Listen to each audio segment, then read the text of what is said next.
Hello students, this is your काश और मैं आप सभी का स्वागत करता हूं हमारे इस प्यारे से चैनल एमएससीआई में।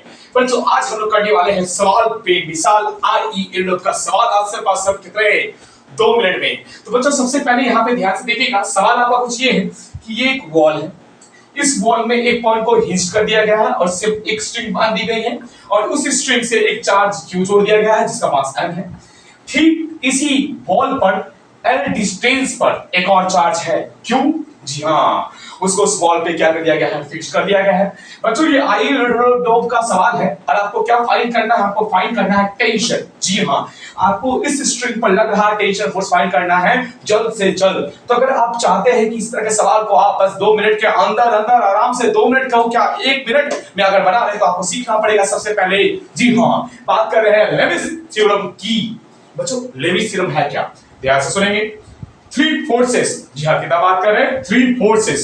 3 फोर्सेस क्या बच्चों, F1 F2 F3, 3 फोर्सेस अगर किसी एक बॉडी पर लगे, 3 फोर्सेस अगर किसी एक बॉडी पर लगे और वो बॉडी बच्चों इक्विलिब्रियम में हो, यानी तीनों फोर्सेस का जो सम है वो क्या जाए 0, तो उस जगह पे लेविस थ्योरम का ख्याल आना चाहिए। और वो लेविस थ्योरम क्या है, F1 by sin alpha is equals to F2 by sin beta is equals to F3 by sin gamma। बच्चों, क्या ये सबसे पहले ये रहा F1 फोर्स, ठीक है, ये रहा आप कह सकते हैं F2 और ये रहा F3। F2 और F3 के बीच का एंगल क्या है, अल्फा। F1 और F2 के बीच का एंगल क्या है, गामा। और F1 और F3 के बीच का एंगल क्या है, बीटा। तो बच्चों, F1 बाई उसका अपोजिट एंगल क्या, sin अल्फा। फिर बच्चों F2 बाई उसका अपोजिट एंगल क्या, F2 by sin बीटा। और F3 और उसका अपोजिट एंगल क्या बच्चों, sin गामा। जी हाँ, F1 by sin alpha is equals to F2 by sin beta is equals to F3 by sin gamma.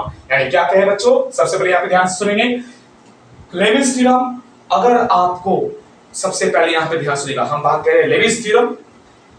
3 forces किसी body पे act कर रही हो और बॉडी इक्विलिब्रियम पे हो, यानी बॉडी पे नेट फोर्स 0, तो वहां पे आपको किसका ख्याल आना चाहिए, लेविस थ्योरम का, यानी F1 by sin alpha equals to F2 by sin beta is equals to F3 by sin gamma। अब चलो आते हैं बच्चों जिस सवाल को हम लोग को 1 मिनट के अंदर अंदर या 2 मिनट के अंदर, अरे 2 मिनट तो बहुत दूर की बात है, 1 मिनट के अंदर खत्म हो जाएगा।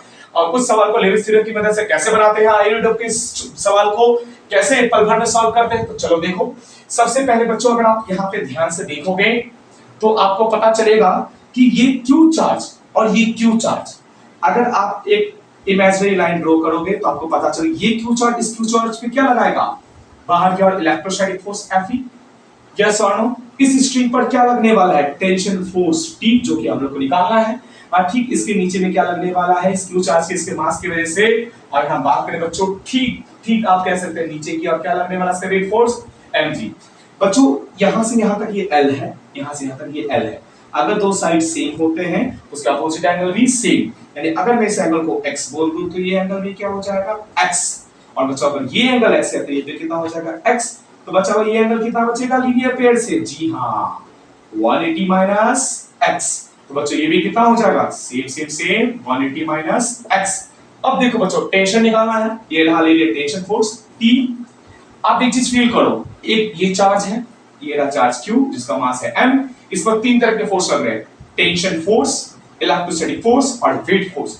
जब ये 3 फोर्स लगे और बॉडी इक्विलिब्रियम में दिखे, जब ये 3 फोर्स लिखे और बॉडी इक्विलिब्रियम में दिखे, तो हम लोगों को किस चीज का फील आना चाहिए, जी हाँ, आना चाहिए लेविस थ्योरम का। लेविस थ्योरम क्या, T बाय इसका अपोजिट एंगल कितना 180 माइनस x, यानी T by sin 180 minus x is equals to, दूसरा क्या बच्चों, ये mg बाय उसका अपोजिट एंगल 180 माइनस x, यानी sin 180 minus x, sin 180 minus x, sin 180 minus x cut गया, इक्वल्स टू mg आ गया। यही है इसका आंसर। तो जैसा कि देखा बच्चों आप लोगों ने कि लेविस थ्योरम का यूज की वजह से ये सवाल आपका पल भर में सॉल्व हो गया। जी हाँ, सवाल क्या कि आपका एक वॉल पर एक चार्ज, यहाँ पे देखिएगा वॉल पर एक पॉइंट फिक्स कर दिया गया, स्ट्रिंग बांध कर एक चार्ज Q लगा दिया गया है, प्लस इसका मास m है।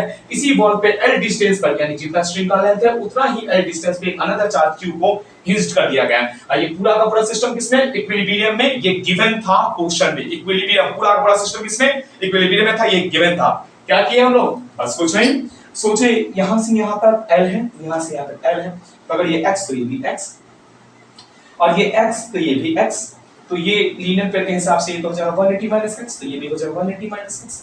बच्चों इस रोप पे लग रहा है, रस्सी पे लग रहा है टेंशन फोर्स, यहां लग रहा है इलेक्ट्रोस्टैटिक फोर्स, ये लग रहा है वेट फोर्स, तीन फोर्स सिंगल बॉडी पे। अब क्वेश्चन में गिवन था क्या था कि चार्ज ये मेरा किसमें है, इक्विलिब्रियम है, किसमें है, इक्विलिब्रियम में, ये पहले से गिवन था इक्विलिब्रियम में। तो किसका फीलिंग आना चाहिए, लेमिस थ्योरम का, यानी टेंशन बाय उसका अपोजिट एंगल का साइन, यानी T बाय sin 180 - x, और mg और उसका अपोजिट एंगल का साइन, यानी mg bye sin 180 - x, sin 180 - x, sin 180 - x कर दिया, t = mg आ गया इसका आंसर। बच्चों आप चाहते हैं कि ऐसे ही आई यूरोप के सवाल, जी हां, आप सॉल्व करें और अपने एडवांस के प्रिपरेशन को बूस्ट करें, तो आप इस वीडियो के डिस्क्रिप्शन में जो लिंक है टेलीग्राम चैनल का लिंक, उसे ज्वाइन कीजिए। वो मेरे इस चैनल का ऑफिशियल लिंक है, आप कह सकते हो वो एक ऑफिशियल ग्रुप है टेलीग्राम पे, उस पे आपको डीपीपी ऐसे खास अच्छे सवाल आई यूरोप के फिजिक्स में मिलते चले जाएंगे। चलिए फिलहाल इसके लिए इतना ही। सब्सक्राइब करें, लाइक करें अगर ये पसंद आया हो। जी हां।